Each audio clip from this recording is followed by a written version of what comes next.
मंचला recording studio छोड़ के जाई छी ससुरा जान छोड़ के जाई छी ससुरा छोड़ के जाई छी जान पिया जी के घर बाहर छोड़ के जाई छी जान पिया जी के घर सुन पिया जी के घरवा जान भेलो कोन कसुरवा जान मर जे तो यारवा जान भेलो कोन कसुरवा जान जाई छी छोड़ के ससुरा जान छोड़ के जाई छी ससुरा मंचला रिकॉर्डिंग स्टूडियो छोड़ के जाई छी ससुरा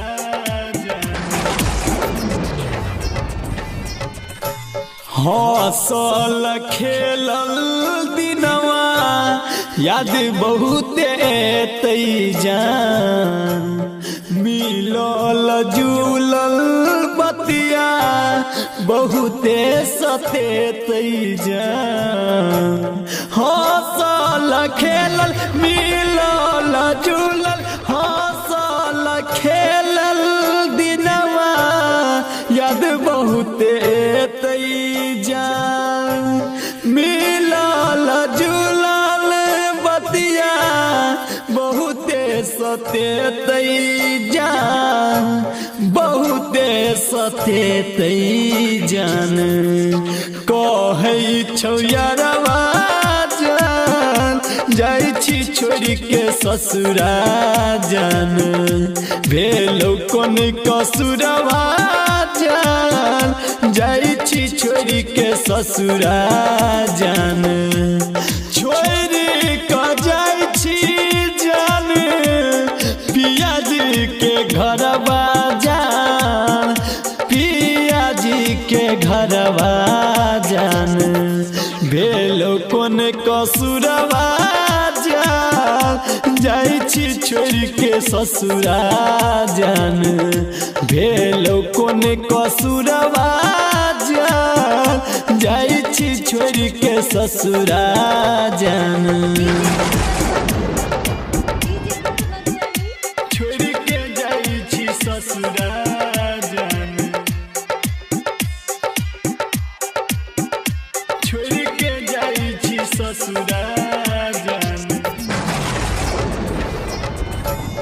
कहै छलही संगे रहबो संगे में जीबो जान अब किया जाई छी हमारा सदूरी जान कहै छलही संगे कहै छलही संगे कहै छलही संगे रहबो संगे में जीबो जान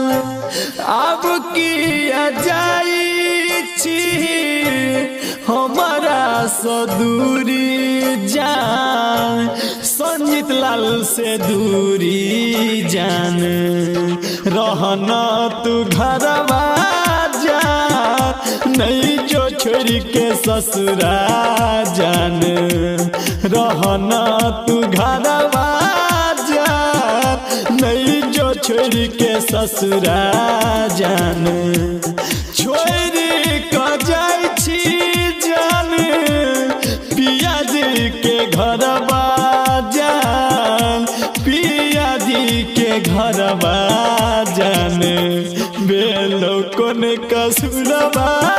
जान नहीं जो छोड़ के ससुरा जान भेलो कोन कसुरवा जान नहीं जो छोड़ के ससुरा जान गई जान नहीं जो नगे सावरिया म्यूजिक चिंगल भाई चंदित लाल यादव।